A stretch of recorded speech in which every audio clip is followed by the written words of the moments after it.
Hello, everyone, and welcome in to an all-new edition of the Belly Up.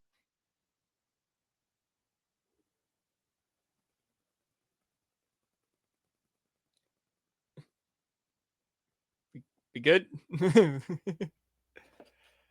Well, we've lost Vince so far. We still can't hear him. Of course, as soon as we start, we had the technical difficulties. Everything was fine behind the scenes, guys. We're all good, and now this happened. Vince, we Okay. got you? Can you hear me? Yes. All right. Sorry, everybody. We are back. And a new episode, and maybe a shortened episode of the Belly Up Fantasy Live Football Show, depending on how everything works moving forward. But we're glad to have you with us. We are on the Belly Up Sports Network and partnered with RotobotAi for today's episode. Usually, Kevin Wilson is with us. He is working tonight and cannot be with us. So I'm Vince Stover, joined as I am by Brian Germanaro from the 3rd and 10 podcast. Brian, how are you, man? I'm doing great. For once, I come in this show happy with my football team. So I can't complain. And it's a good feeling, isn't it? It's amazing. It's amazing how what hope can do for you. Because the Giants fans, you have had hope in maybe definitely the past 2 years. Maybe if you bought in Daniel Jones, you had some hope. But it's been a while since things have been this bright for the Giants. Yeah, and it's funny because on my end of things, Packers win. I'm happy with all of that, but man, we're in the middle of baseball still, and I got my Brewers last night, a heartbreaker, and then they're losing right now too. So I gotta focus in here on the fantasy football world. I mean, and I'm excited. We got a lot of stuff to discuss from this week. A lot of things going on in the fantasy world, and a lot of good stuff to talk about. So let's get things started. It's our opening segment we call the lead block.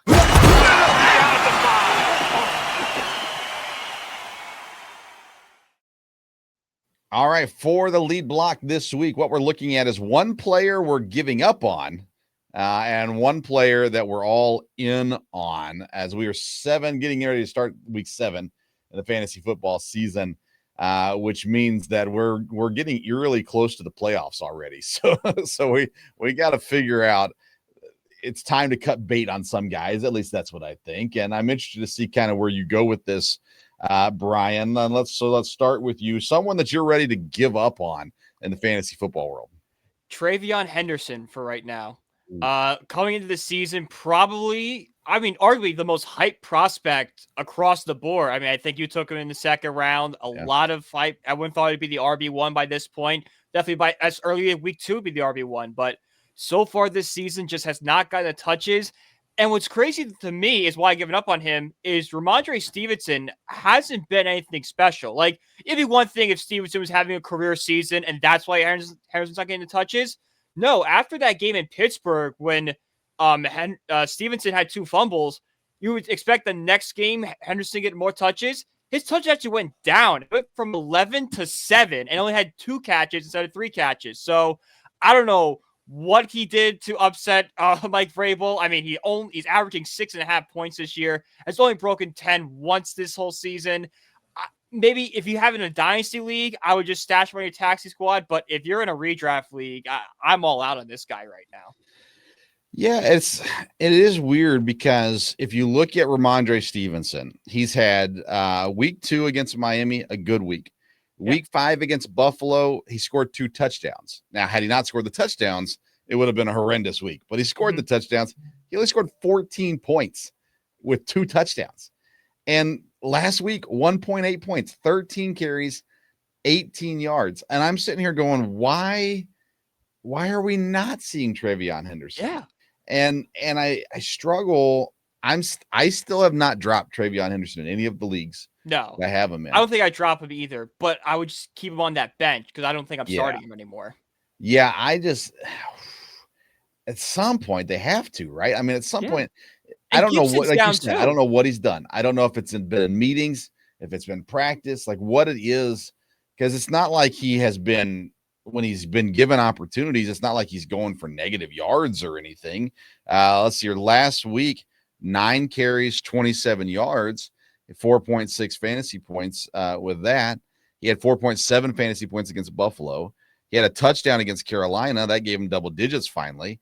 But he's not had more than 11 touches, and that was against Pittsburgh. Yeah. The And game where Stevenson fumbled twice, and that kind of felt like, oh, boom, here's a turning point. 11 touches. This is the breakout. And then it just all goes in the wrong direction the very next week. Exactly. And if you look at his receiving targets, they've gone down every week too. First week, he had 6 targets, 6 catches. And then since then, 2 targets, 3 targets, 2 targets, 3 targets, 2 targets. Like, one of the things that everyone talked about with him coming into the season was his pass blocking. Like, man, when he steps into the league from day one, he's going to be the best pass blocking rookie out there. And so everyone said he's going to be on the field because of that. I need to make a phone call to Vrabes and say, hey, man, like, what's the deal? Did you ask your daughter, don't break your daughter's heart or something? Like what is it? Right. Exactly. And he's an Ohio State guy. Vrabel has Ohio State. Yeah, I mean, yeah, it doesn't make sense. None of it makes any sense whatsoever. So I'm out on Vrabel more so than I am on Travion Henderson. I don't think he understands how this is supposed to work.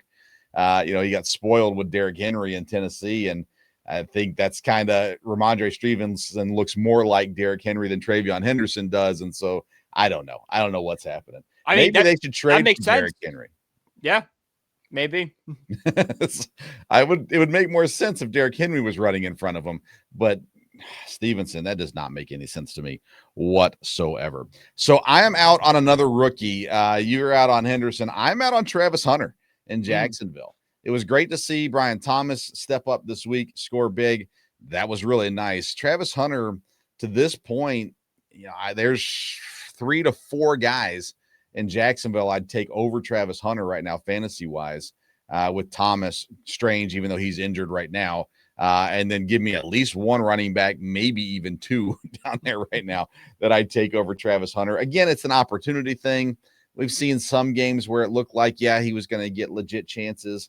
But most of all, it's just not – they haven't figured out how to use him yet.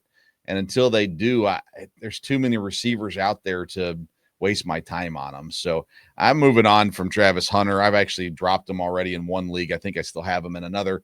But I'm just done waiting with the guys. Injuries, bye weeks, all that stuff's coming up. I need someone who's actually going to put points on the board, and Hunter's not that for me.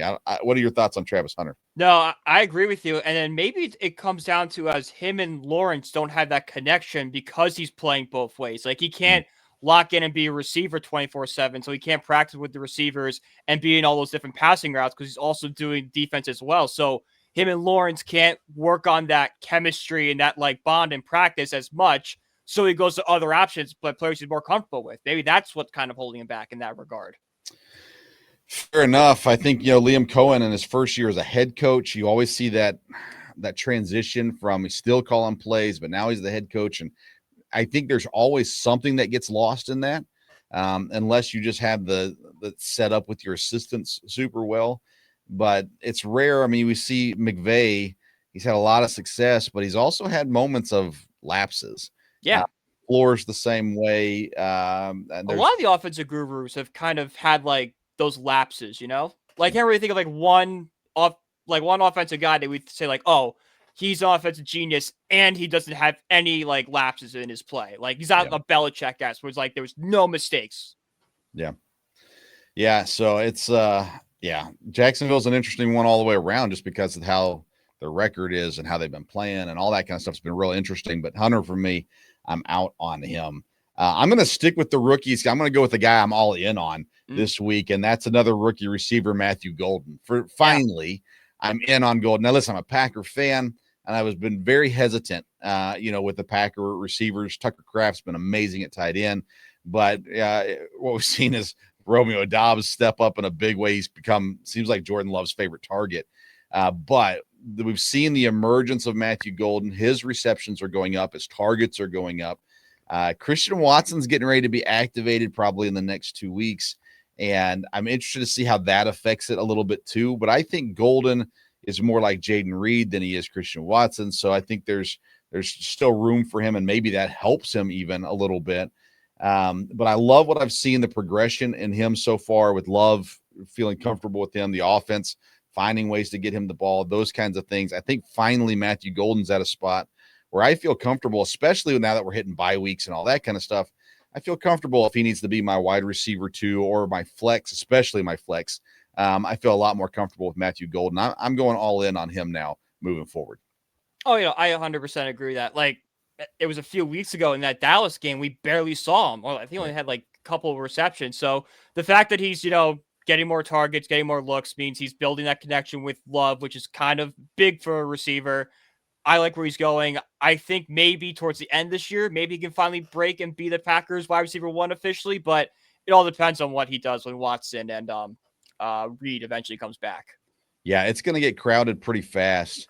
Mm-hmm. Now the Packers have had horrible injury, Yeah, you guys as some of bad late. luck. So it all works out in the end, I suppose. But yeah, it's going to be interesting to see Watson when he gets back, and we'll talk about Dobbs more in a little bit as well. But all right, who do you have as a player you're all in on? So I'll go away from the rookies for this one. And a player that we were not high on during the preseason, that's Javonte Williams. We kind of made fun of Dallas's running back situation, how it's going too veteran. It's not going to be able to last or withstand all that.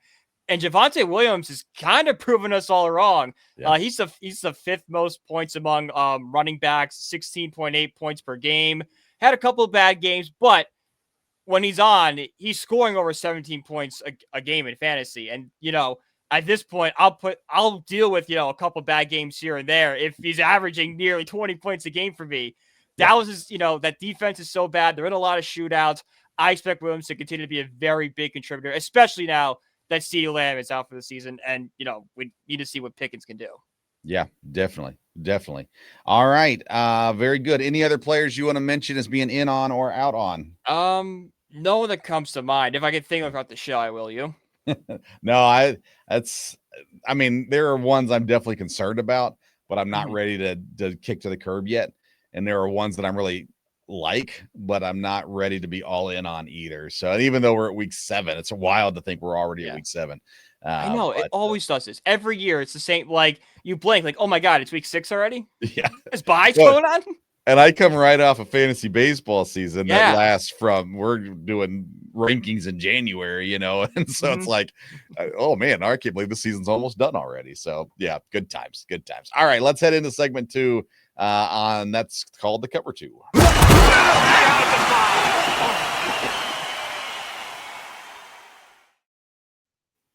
All right, today we want to take some time to look at the current standings and situations going on in each division. There are some wild ones happening these days. Let's start up in the AFC East. The Patriots and the Bills at 4-2, Dolphins 1-5, Jets still 0-6. Let's start at the top. We discussed the Patriots and the fact that they were going to be better in the second year of Drake May and Vrabel an upgrade at coach and all these kinds of stuff. And I don't think it surprises us that Buffalo is 4-2 either. No. They always lose some games that they're not supposed to lose. But to be 6 games in and tied for first for New England, they're 2-2 in the conference. That's the downfall. But at the end of the day, you're still 4-2 overall with Buffalo and with no worries of the Dolphins or the Jets catching you. So you know what you're fighting for the rest of the way there. Thoughts on New England and Buffalo at the top? I mean, if I'm Buffalo, I'm a bit concerned because, yes, we all thought New England was going to be better this year. None of us thought they would be this good. Like, Drake May is doing stuff we haven't seen since Tom Brady. Like, he's like that. And I know, that's not saying much. Tom Brady was only a couple of years ago. But for Patriots fans who had to live with, Mac Jones and Cam Newton and all that, this is a nice breath of fresh air for them. That defense has greatly improved since Christian Gonzalez has come back from injury. Vrabel, like we've seen in the past, he's a guy that goes into, he's not afraid of the moment. He goes in to situation. We saw in Tennessee that run to the AFC Championship game, went into Baltimore and beat them, upset, Tom Brady in his last game as a Patriot. So all that stuff, if I'm a Bills fan, I'm like, man, this is a really good Patriots team that's already beaten me in my home building and has a cakewalk the rest of this way. I know our schedule isn't, much harder, but the fact they already have a tiebreaker on us makes me really concerned.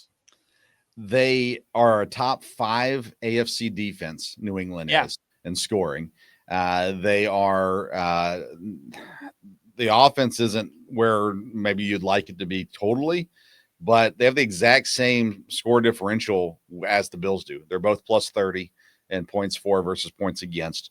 There's no one in the AFC that is scaring you. No. Like if you're New England, you're going, we already beat Buffalo. I mean, Indianapolis looks good, but are you scared of them? No.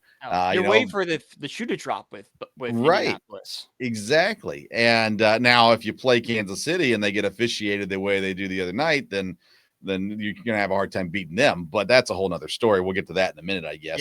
Yeah. Jets winless. That's very surprising to me. How about you? Yeah. It's surprising me because I think we both were.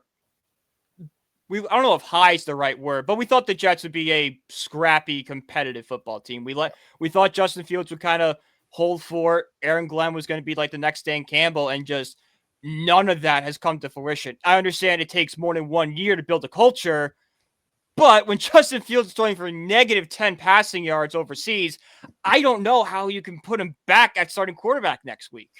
Oof. Yeah. I always take the London games for very little. I mean, you want to win them, and it's great if you do, but the performances are never as good in London as they are in the States for whatever reason. And I look at it though for the Jets, and not only are they 0-6, but they're 0-4 at home. Like if they were 0-2 at home and 0-4 on the road, you go, okay, they've only played 2 home games. Played 4 home games, and you still have, and I remember there was a game that they were so close to winning. Yeah, and Aaron Glenn had his little dance and all this good stuff, and they still end up losing that game. So, and Miami, I still can't believe they haven't fired McDaniels. I am shocked that he is still there. And like I don't know what that means. Tennessee I don't broke know it for you. They broke the mold. Tennessee did it. Like they were first to the wall this year, so it's prime time to do it. Exactly. Get started on your next search. And go from there. It's wild. I don't think there's a more surprising division than the AFC North. Agreed. Pittsburgh is 4-1, and they've. I don't think that's the surprising part though, because I think that's the one thing that like kind of makes sense. Like, oh yeah, of course the Steelers are just like good. Okay, so here's my question. Yeah. Well, we're gonna get to this in a minute with the Ask the Bot, so I'll hold off on that for a minute. But Pittsburgh 4-1, Cincinnati 2-4, Baltimore 1-5, Cleveland 1-5. Cleveland's not surprising. Cincinnati's not surprising just because Burrow's injury. We knew that could happen. Even if Burrow was healthy, if I were told you the Bengals were 2-4, you'd probably be like, oh yeah, that defense fell apart. They're probably one of the top 5, offense, but they're 32nd in the league in scoring allowed. Very true. But Baltimore is the one you look at and you go, I know Cooper Rush played. It just does not make sense that Baltimore is 1-5.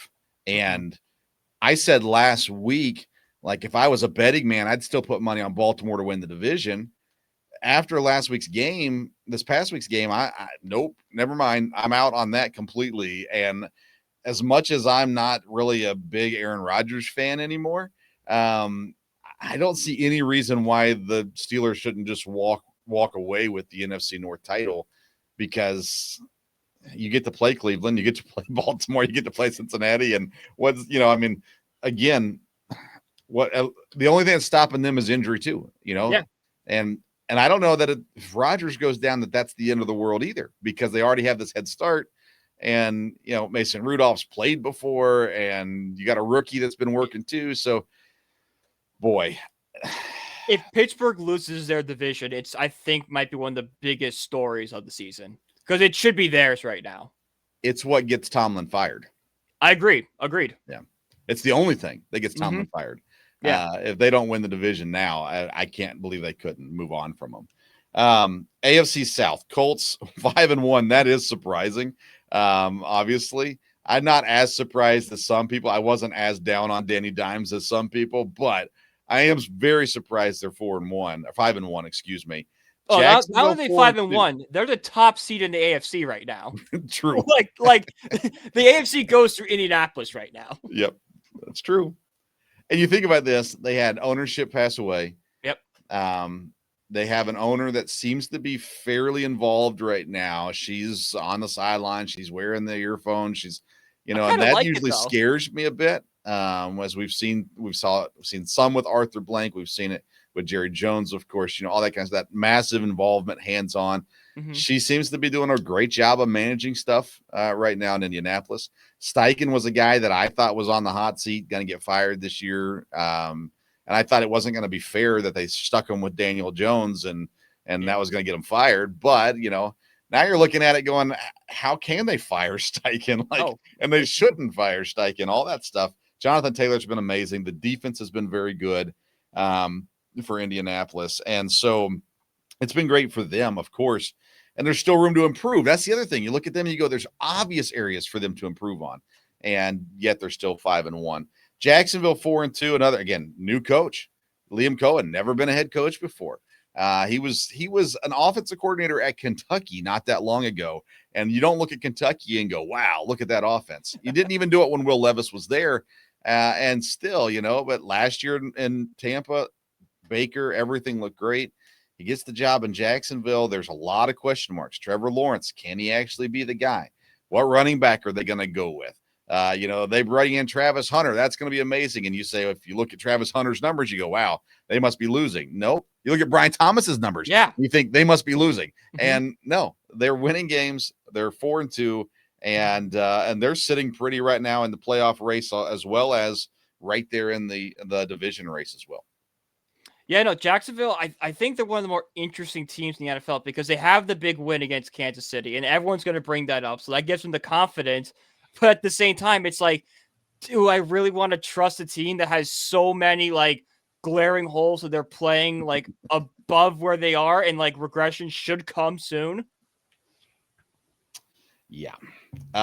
Houston, one of 3 teams that is yet to allow 100 points scored against them. The only team that has allowed less than 95 points to score against them, they have only allowed 61 points against them. And they're 2-3. I mean, that's just sickening. If you're a Texans fan, you're absolutely sick right now that you have this unbelievable defense. But because CJ Stroud is not progressing the way any of us expected, I think we all we didn't expect the rookie CJ Stroud to come back, but we expected a step up from last year. And we've seen flashes, but I don't think we've seen enough to be no, he's back. Yeah. And he has all the weapons. Running back is somewhat questionable, and offensive line is still questionable. I'll give him that. But yeah, this is nuts. And again, you're looking at it going, Daniel Jones is 5-1. Jacksonville with Liam Cohen is 4-2. We've held teams to only 61 points, and the next closest is Denver at 95. Yeah. So it's nuts. You need an average at best offense, and you're probably a 6-0 team right now, or 5-0, however many Texans. Yeah, you have a number 2 overall quarterback, and CJ Stroud, that many people thought should have been number 1 overall, and he looked the part his rookie year. You need to make changes. You need to make quarterback coach changes. You need to make offensive coordinator changes. There's no reason to wait around on this one. No. You got to make the changes because the defense has it. It reminds me of Rabel's Titans days. Defense is great, offense is mediocre. But if you tell me you got CJ Stroud, offense should not be mediocre. Yeah, it made sense for Tennessee to be mediocre. They have Ryan Tannehill under center. When you have CJ Stroud, he won Rookie of the Year that first year, right? He was a rookie offense. Yeah, a former Rookie of the Year winner, set the league on fire. They should be the class AFC right now. Yeah. Tennessee fired the coach, 1-5. Cam Ward does not look good. They've only scored 83 points all season. That is the lowest in the league. And I think it's the only team, I'm checking real quick, the only team yet to score 100 points. Atlanta's right at 100. So you sit there and you look at this offensive explosion helped them. Yeah. You look at Tennessee and you're going, man, it all comes down to the philosophy of the new coach. Who are they going to hire? My dad texted me immediately, is Eddie George the next one up? He's looked great in college. He did good at Tennessee State. He's doing good at Bowling Green. Is they going to call Eddie George? I would highly doubt that. But, whoever they bring in has to work with Cam Ward, and he has to get the most out of them. And because right now you're headed towards possibly the number 1 overall pick in the draft, and you're not going to spend that on quarterback this year. So, you're going to have to make the most of what you can do. I mean, unless you trade it back. You do what the Bears did a couple years ago. You trade with the Panthers, like the Bears, they got DJ Moore and all those draft picks back. Do something like that. Yeah. Here's my question. Do the Titans think about Cliff Kingsbury as head coach for Cam Ward? All right. So my philosophy on Kingsbury is learn from McDaniels. Yeah. New England's McDaniels, Josh McDaniels, and just say no. Just let's move on from that one. Because that's going to be a popular name. It's going to be a popular name because of what Washington is doing this year. I think you're going to look at Tennessee has the potential to do the weird one, right? So you're looking at college coaches probably to come to Tennessee. Maybe even you talk about a revival of opportunity, Chip Kelly. Although it's not looking good in Las Vegas right now, but look at what he's got, as well. But I think you're probably looking more at a college head coach, maybe Freeman from Notre Dame. Maybe you're looking at Matt Campbell's name comes up every year from Iowa State. Yeah, those kinds of names. John Summerall, every SEC school is crowning him the next great SEC coach. So maybe you go steal him instead. Yeah. And I think the one name is, I'm not doing this for clicks, but is Bill Belichick. There's no way he's going to stick around North Carolina. He's not recruiting. No. Parents of recruits have said we have not heard anything from Belichick. This is a Bill. I know this is transfer portal now, and that might be your speed because that's kind of similar free agency in my mind. Yeah. But you have to call the recruits' parents. You got to do something. Oh, gracious. All right, let's run through these other divisions real quick. Out west, Chargers and Broncos are 4-2. The Chiefs, the NFL is correcting it. The Chiefs are 3-3. They'll get it worked out here pretty soon. Did you see and that? Vegas, of course, 2-4. I've never been one to talk about scripts and talk about it's fixed and all that kind of stuff. The way the game was officiated, Kansas City, 0 penalties, negating a touchdown from Detroit that I didn't see the problem with it. That's not to say there wasn't an illegal shift, but I sure didn't see it. Yeah. You see two things going on in the NFL right now. You always hear the Kansas City stuff. There's just so much video evidence that something weird. It's not, I don't think it's collusion or anything like that, but there's just something's weird in the mindset there. And the other thing is you look at Philadelphia. You look at Philadelphia with the false starts on the push, that kind of thing. Those are the two things that are just, it's so consistent. You go, how can you guys not fix this? It's embarrassing. It'd be the first thing I would call because the tush push.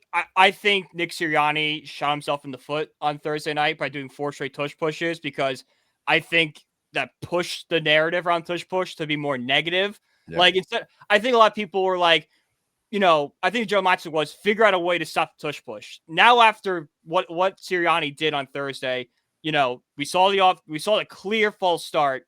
And then that did for 4 points. It's like, well, if you're not going to officiate it right, and the Eagles are constantly going to get away with this, then you have to ban it. So I think Nick Sirianni in the long run hurt himself. But a report came out on Twitter that said the Chiefs since 2015 have been helped out the most by officials. Like they get the most calls break their way or stuff like that. Well, I believe it. We saw the tackle kicking off early all the time. We've seen the weird holds, the roughing the passer stuff. And Patrick Mahomes is the most LeBron football player out there. He's a phenomenal talent. He's one of the best in the league, but he flops like a 2-year-old. And at some point, it's not good for the game. And it has to be fixed.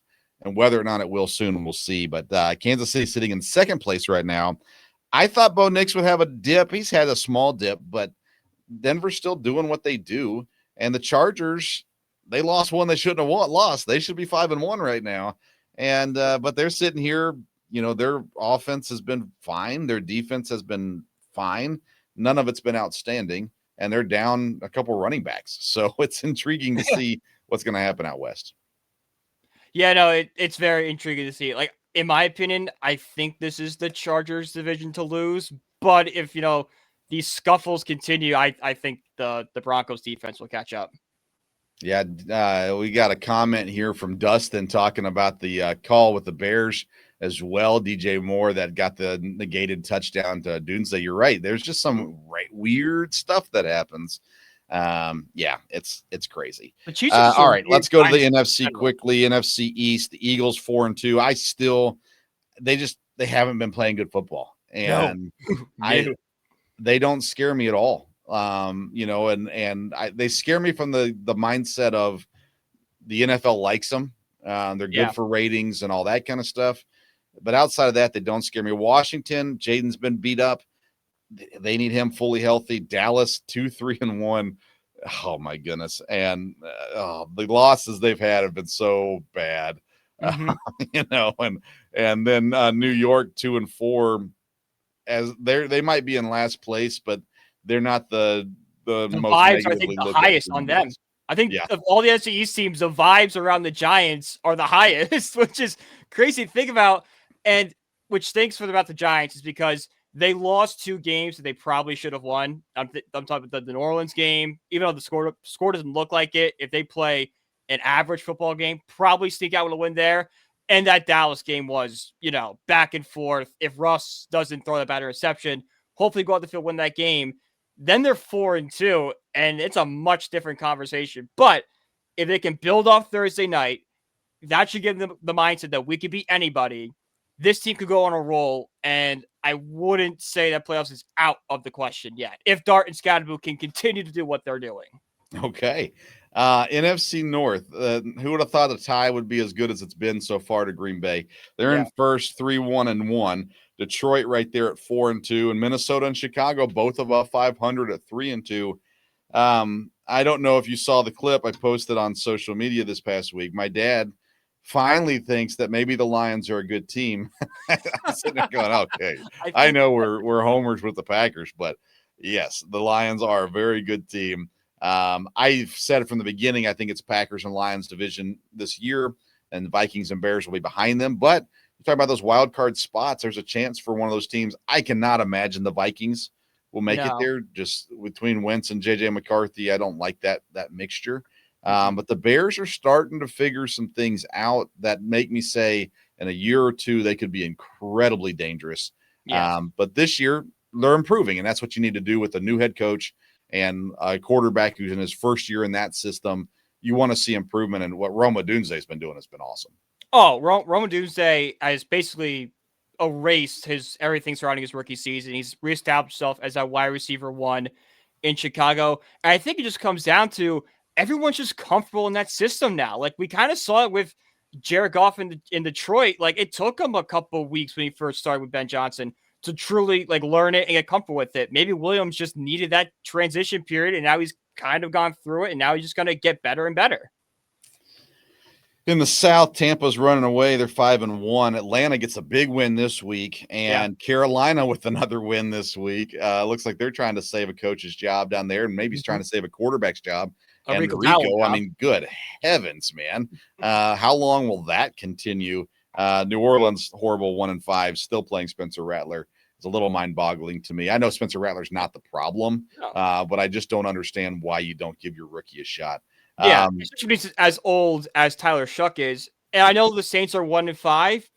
They're actually not that bad. Like, they play a lot of competitive football. Like, they had the Bills 19-21 in the third quarter. A lot of their losses early in the season were one possession games. There's only really been that Seahawks game was the one game they got killed in. The rest, a couple plays go differently, and we could have a completely different conversation about the Saints right now. I think that's all on Kellen Moore. And I think that Tampa being 5-1 with all the injuries they have, if they get healthy, I mean, there's no hope for anybody else in the South. No, none. Is Tampa healthy the best team in the NFC? I would think so. I would say. Well, I would say if Philly is at full strength, if Philly's going as much as they could, it's probably them. After them, it's probably Tampa, yeah. Yeah, I mean, I think they're definitely in that conversation at the very least Mm-hmm. as well. NFC West is logjam at the top. San Francisco, Seattle, and Los Angeles at 4-2, and the Cardinals at 2-4. Maybe the Cardinals could hire Kingsbury. Yeah. I don't think that's happened before. 49ers banged up. They're 4-2. Seattle, I really like what Seattle's doing right now. Yeah. And the Rams, they just keep doing it. And I didn't see that one coming, I'll admit. They're a cockroach. But I'm still really high on Seattle, but they're 1-2 at home. And Yeah. that's crazy to think. It's crazy to think, but like Thursday Night Football talked about this. They're such a good road team now. Like I think they're like 12-4 in the last 16 road games or something crazy like that. So like there could be a team that are like maybe they'll win the division because I think it's going to be the Rams and Seahawks. I think the Niners are going to fall off here, especially after the Fred Warner injury. But if Seattle gets a wild card spot, I think they're a sneaky team that could pull off an upset. Yeah, I agree. What's really crazy, San Francisco's 3-1 on the road. Seattle's 3-0 on the road, and the Rams are 2-1 on the road. So they're going to all have winning records on the road too. It's crazy. All right. Any other NFL news you want to mention before we move on? The Fred Warner news is just brutal for the Niners. Yeah. I touched that before, but yeah, I that just stinks for that team. Yes. Yeah. Injuries, we know it's a part of the game, but man, you hate to see stars go down. You hate it for anyone to get injured. Yeah. You're talking about for the good of the game. To see the stars go down, it's tough. It's tough for sure. All right, let's head into segment number 3. We call it the read option.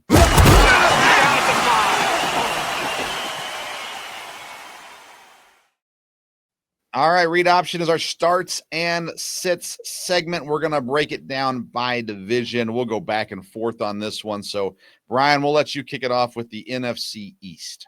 All right, so my first start is Jaden Daniels. Dallas is one of the worst defenses we see in football. Give him a ton of secondary is brutal. I think Daniels is going to break out, use both his arms and legs in this game. This is going to be the game that reminds us why he was the rookie of the year in 2024. My second starter is Saquon Barkley. Had a bad game last week against the Giants, which, was just so terrible to watch. But the Vikings defense is giving nearly 130 yards per rushing game. And Saquon Barkley, he hasn't been explosive, but he's also scoring 15-plus fantasy points in most games he plays this year. So I expect him to have another big day against the Vikings. My final one is George Pickens. Washington, one of the weaker pass defenses in the league, and Pickens has established himself as Stack's go-to options. My sit-ems, much it pains me to do it, it's Jackson Dart and Cam Scatterboo. I know we're living off the hype of what we saw on Thursday night, and they look great, but that Broncos defense is a different animal. That is a really tough defense, a great secondary with, Patrick Surtain back there. I don't think little Jordan Humphreys will be able to break off 40-yard, gains like it was last time. If anyone can run through that defensive line, it's Cam Scatterboo, but I think it's going to be too much for him. We saw how these two played on the road in New Orleans. I would just stay away from them this week, regardless of all the hype surrounding them. Yeah, and Saquon, man, it always comes back to that tush push again. He has to score from 10 yards out or more, or he's not going to get the touchdowns. But I agree with you 100%. All right, I'll take the NFC North. This week, I'm starting Caleb Williams in Chicago. He's playing New Orleans. Their defense has been good, but they've also are ranked 29th against fantasy quarterbacks this year. And what Caleb Williams has been doing as of late offensively, he's scoring very well fantasy-wise. I'm also starting running back Jordan Mason in Minnesota. He is playing against Philadelphia this week, who surprisingly is 25th against fantasy running backs this year, which is wild to imagine that defense falling off the way that it has. But expect Jordan Mason to get some good run this week. And then we mentioned his name earlier, wide receiver Romeo Doubs in Green Bay. The last 2 weeks, he was targeted 8 times and 9 times by Jordan Love. He is clearly the security blanket. He's going to get you at least 5 to 6 catches. He's going to get you between 60 and 70 yards, and a good chance he's going to grab you a touchdown as well. So and Green Bay has got a decent matchup this week too. So look for him to start. Then they're playing Arizona, by the way. Then for sitting, I'm sitting TJ Hawkinson, tight end in Minnesota. Philadelphia, while they've not been good against the run, they have been good against tight ends. They're ranked 3rd overall against fantasy tight ends this year. And then I'm also benching Carson Wentz or J.J. McCarthy, whoever gets the start for Minnesota this week. I do not like that matchup for them either. So I like the running back from Minnesota, not the tight end and quarterback from Minnesota this week. Let's go to the NFC South now. Brian, you'll take us there too. All right, my first stardom is, I mean, how can you not start Rico Dowdle at this point? Right. Back-to-back weeks with over 30 fantasy points. And while the pass defense for the Jets is pretty good this year, the run defense is among one of the worst in football. I think Dowdle's going to bring them and have another great day for them. So give me Dowdle as my first one. Second one, I'm going with Alvin Kamara. Hasn't been, to the level we expected this year. He's been okay, but not that consistent fantasy guy we've had. But not going up. The Bears' run defense is not great. I think we're going to see prime Kamara turn back the clock a little bit this Sunday. And my second one, sticking with the running back theme, is Bijan Robinson. Monday night kind of felt like a breakout performance for Bijan, as like we all knew that, like, if you're a fantasy player, if you follow the NFL, you know Bijan Robinson. But it kind of took, like, similar with Derrick Henry, where Derrick Henry had that really good primetime game, I believe against the Jaguars. That's where he became a household name. I have a feeling we're going to look back on week 1 this week, and that's going to be Bijan's breakout. And plus, with Fred Warner out, Niners defense is not great. I expect to have a big night. My sit-em, just talk about it, but Baker Mayfield, I don't know who's injured and who's healthy on the Buccaneers right now. I mean, it feels like everyone's on the injured list. I don't know who's going, so I would just stay away from Tampa in general. And then my second one is Seth McMillan. Like I said, Jets secondary is good. I know Sauce Gardner has not been what he once was, but he's still a really good corner, and I don't trust anyone going up against that. I like it. All right, let's go out west to the NFC West. I'm starting Kyren Williams, running back in Los Angeles. They are facing Jacksonville. It was middle of the road when it comes to running backs fantasy-wise this year, but Kyren Williams finally found the end zone, and kind of like you're talking about breakout for Bijan Robinson. Some people are kind of getting weary of playing Kyren Williams right now because he's not getting in the end zone. He got there last week. I expect him to get there again very, very soon. Like that matchup for him this week. I'm also starting San Francisco tight end Jake Tungus, and it's supposed to be coming back. It looks like this week, but even with Kittle coming back, if you look at the numbers for Jake, he has been so effective finding the end zone, plenty of targets. He'll lose some targets with Kittle coming back, but I think he has established himself as a guy that they're going to be on the field regularly there in San Francisco. And then I'm also, let's see here, starting Sam Darnold, Seattle. He plays against Houston. Houston's been good defense. We've talked about that, but Sam Darnold's had 2+ touchdowns in all but one game this season. And again, he's finding his groove there in Seattle as well. So I like Sam Darnold this week. And that's a Monday night game as well. I'm sitting all of the Cardinals. If they play for the Cardinals, they're not in my lineup this week against Green Bay. There's some bad aura around Arizona right now. I don't like this week. Injuries at running back, injuries at wide receiver, injuries at quarterback even. Trey McBride's the one guy you can probably say no matter what, you play him. Anybody else is sitting for me this week in the NFC West.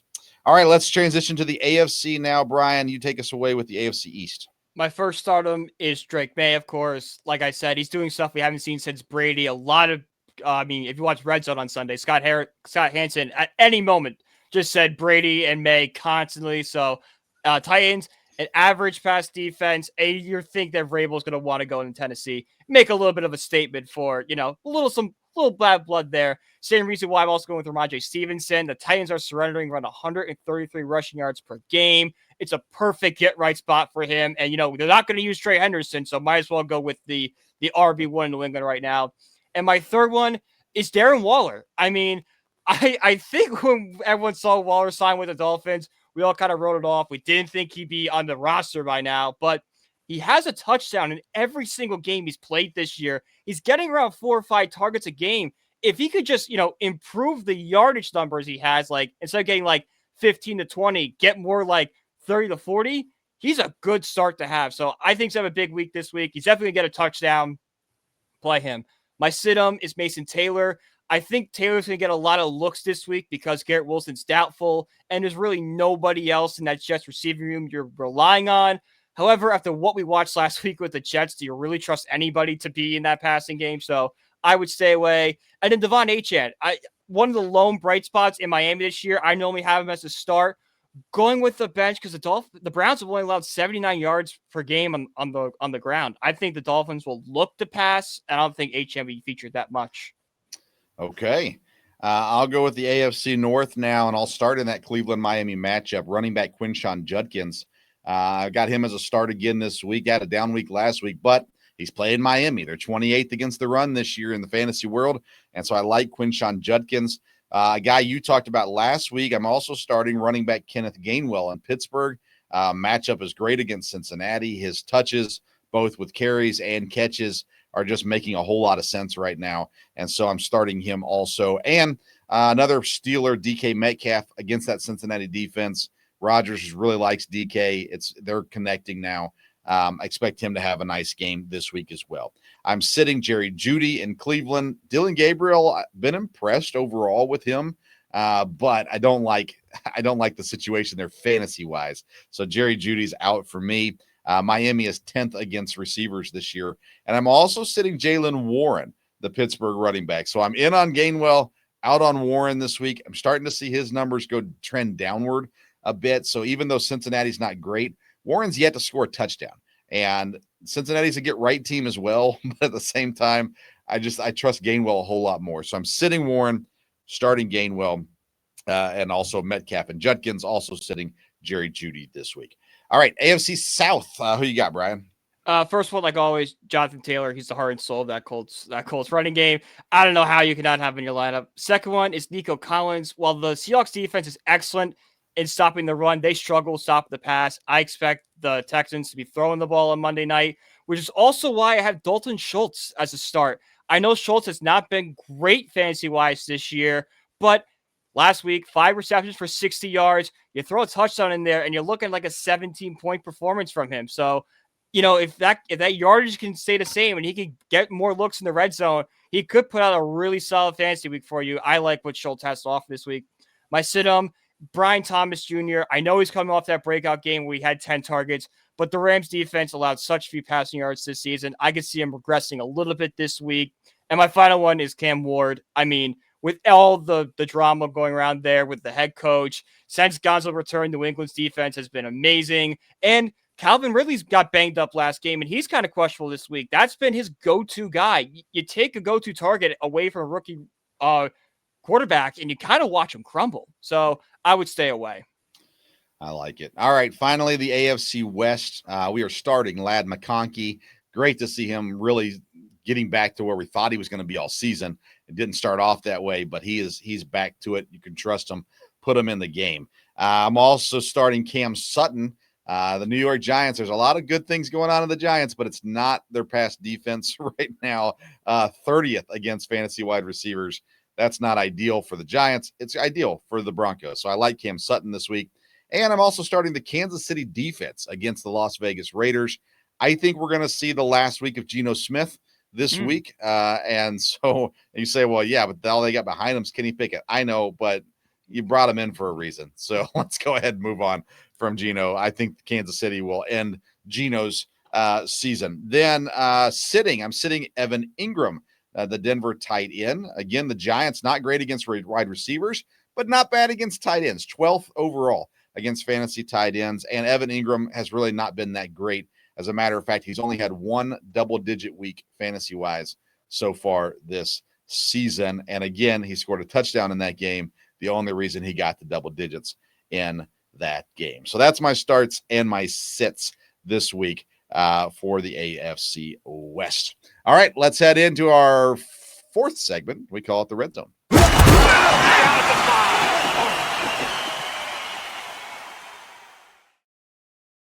All right, for the Red Zone this week, we got our waiver wire ads and drops. And I just realized I had an Ask the Bot situation here, and I on my phone, which is currently my camera, so I cannot pull up the answer to the Ask the Bot. But I will tell you what I asked. I asked the bot this week who I should target at wide receiver on the waiver wire. And I do remember what it told me. It said, you need a quarterback. I was like, wait a second. But since you asked me specifically for wide receivers, and it gave me the option of the New England wide receiver. I just lost his name. Kayshawn Booty. Yeah, that's who they gave me I as had the him grab. too. Okay, yeah. So that's what the bot said. I wanted to read you exactly the way they worded it, but like I said, I can't do that right now. And so so that's what they said. Very helpful. We're going to talk about the Rotobot AI more in just a moment. But that's where they went with us on that one. Brian, talk to me about some waiver ads this week. Who you like this week? All right, so I got 3 guys I like this week. My first one that bot stole it from me, might be a little jealous, but we'll get to that in a second. It's Kayshawn Booty coming off a big game against the Saints, 5 receptions, 93 yards, and 2 touchdowns. Also got 5 targets, and he had a big week 1 as well. Maybe this is him kind of getting back into Drake May's good graces. Has been like 3 or 5 targets a game. With Drake May throwing the ball, I don't mind buying stock in him and just seeing what he can do. I also like Tez Johnson because with how banged up the Bucs are, Tez Johnson should see some look still, even if Evans returns this week. We don't know when Ibuka's going to come back. I heard maybe it's possible week 10, which would be devastating for fantasy owners. But if Tez Johnson can do what he did this week, get 3 or 4 targets, he could be a really solid flex option. And my final one, a little personal for me, I love that he's finally breaking out. It's Michael Mayer. 5 catches for 50 yards and a touchdown this past week. Was 5th among tight ends in points this week. If you watched Mayer in college, he was like the heart and soul of Notre Dame's passing game. I think he still holds like almost every receiving record you can. That's the guy they look for. So with Bauer's future kind of uncertain because he's battling injuries and they give Mayer more look, I don't care who's that quarterback. I think Mayer can maybe establish himself as a really solid tight end too in that Raiders system and get some fantasy looks on bye weeks and stuff. I like it, man. I'm going to go with a couple as well. Kamani Vidal in the Los Angeles. Obviously, he established himself as the next running back up this week. And you know that Los Angeles is going to run the football. And even though they've thrown more this year, too, I like that a lot. I like Aaron Rodgers for a spot start this week going up against Cincinnati. So if you got a bye week or an injury and you need a quarterback just for this week, I like Rodgers this week against Cincinnati. I also like Luther Burden right now. His target share is starting to climb a little bit. Yeah. And this is not a plug and play maybe this week, but it's if you got the room, you throw somebody on the IR and you bring in a guy that you can just have on the bench for another week or two. I think Luther Burden's trending the right direction, so get in early on him. And then Isaiah Bond, I'll come back to him too. In Cleveland, the targets are consistent now with Dylan Gabriel there. And I really like what I'm seeing as far as the opportunities he's getting. And so, again, another guy that's not necessarily going to be an every week guy, but as the season progresses, I think you're going to see him continue to grow. And if his targets stay up, he's going to produce some points for you as well. So those are my ads this week on the waiver wire. All right, let's head into the final segment. We call it Beat the Bot.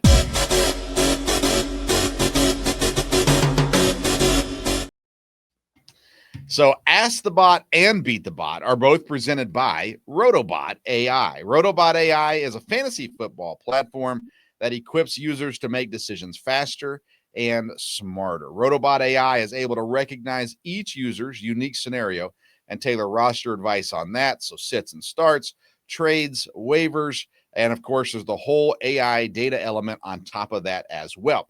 Download the Rotobot AI app and use the code BELLYUP. You're going to receive a 1-week free trial of Rotobot services, and you will come to love it. It is so cool. It connects to your fantasy football team, so it's giving you specific advice to your fantasy roster.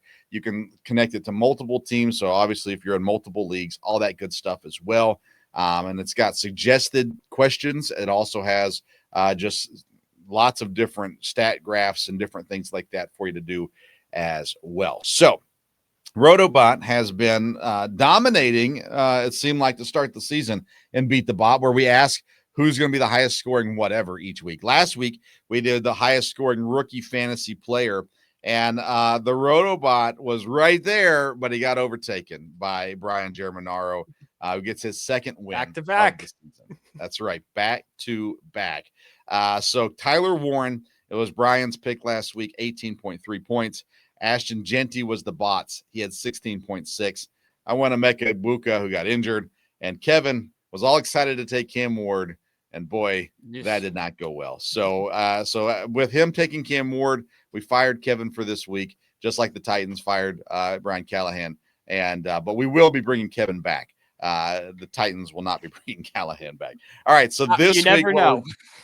it's you true. never know. So this week we're asking the highest scoring AFC North quarterback this week will be, and this is I cannot believe we're asking this question, but I was sitting there thinking, I thought Pittsburgh's got Aaron Rodgers, Cincinnati has Joe Flacco, then you've got Cleveland with Dylan Gabriel, and you've got Baltimore on bye this week.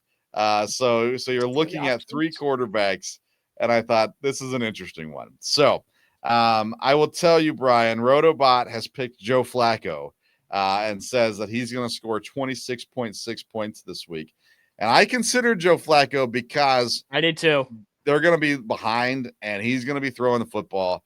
I went with Aaron Rodgers. I got him at 22.8. I don't think any AFC North quarterback's going to blow the top off this week, but he's playing Cincinnati, is what it is. So I'm going to go Aaron Rodgers this week. Kevin, I did not get Kevin's pick this week, so he's going to lose this week. Brian, who are you picking to be the highest scoring AFC North quarterback this week? Well, I'll keep the trend different. I'm going with Dylan Gabriel. Stefanski kind of doubled down in his trusted him this week. He had 52 pass attempts last week against Pittsburgh, so it shows that he's not afraid to throw the football. Miami's defense is not great, so I can see a world with a little more chemistry with its receivers. He could put up some big numbers. I think he's going to be sitting around 20.5 points. Okay, very good. So we will come back next week and see if we beat the bod. The bod is 3-3 this season. Kevin is 1-5. Brian is 2-4, and I am 0-6. I've yet to get a win. The last person to get a win. Call me the Jets, Jets right now. And so that's what I'm doing. I'm tying the robot. Tying it. So again, check it out. Download the app, RotobotAi. And you're going to if you use the code BELLYUP, you're going to get a free week. That way you can play around with it. You can see what it can do for you. My goal is to post some videos this week on the Belly Up social media pages to kind of do some more illustrations of what can be done through RotobotAi. And actually, we're going to try to get somebody on the show as well to talk about it here in the near future also. So plenty of things going on, but check out RotobotAi. It's a really fun app. It is specifically designed for fantasy football. That's the whole purpose of it. So a lot of great tools on there. Use that code BELLYUP. And several of you have, and we appreciate that. More need to jump on there and check it out this week as well. And with all these injuries and all these bye weeks, to ask it, who should I start, or who should I pick up, or you can do trade grades before you send a trade offer and kind of test the waters that way too. Lots of options on there. All right, Brian. We know you're happy with the Giants and all that good stuff. Tell everybody about this week, what you got going on content-wise and what's ahead.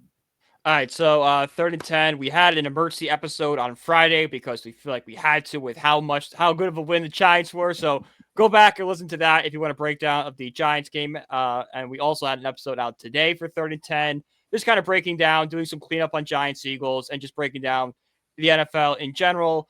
And then not Thursday, but Saturday, we'll be doing Giants Broncos preview with a special guest. So stay tuned for that. And as always, you can find me at BrianPG1016 on Twitter. Love it. Me and Dad got our show, the Sports Stove Football Show, on Thursday around 5:30 Eastern time. And we do picks for the NFL. We do picks for college football. We've been giving survivor pick advice as well on there. So if you're in a survivor pool, and all the latest and greatest football news, both in college and the NFL, we will discuss as well. We've got some Penn State news to talk about, and the firing there of James Franklin. Could he be the Tennessee coach? There you go. Yeah. Ooh, that'd be interesting. That would be really interesting. He's got Levis down there. Still on the roster, but yeah. Okay, let's not go there. I live in Wisconsin now, and there's a lot of people thinking he should come to Wisconsin next year. So I don't think that's going to happen. With him. Yeah, it could happen, but I don't think it's going to. So anyways, my show's Thursday. You can follow me on social media at Sports Stove. Next Tuesday, we'll be right back here to talk fantasy football. and get you ready for week number 8. That's right, week number 8. That used to be the halfway mark. It is no longer. But nonetheless, To me, it still is. Yes. But trade deadline's coming up in the NFL. And so we've already seen some movement. We're probably going to see more. And there's going to be a couple of teams looking to shop, a couple of teams looking to sell, all at the same time there. Make sure you check out bellyupsports.com. All kinds of great content up on the website, and the Belly Up Sports YouTube channel, where all the highlighted Belly Up shows post their episodes there. You can find it all on the Belly Up Sports YouTube channel as well. Don't forget about RotobotAi.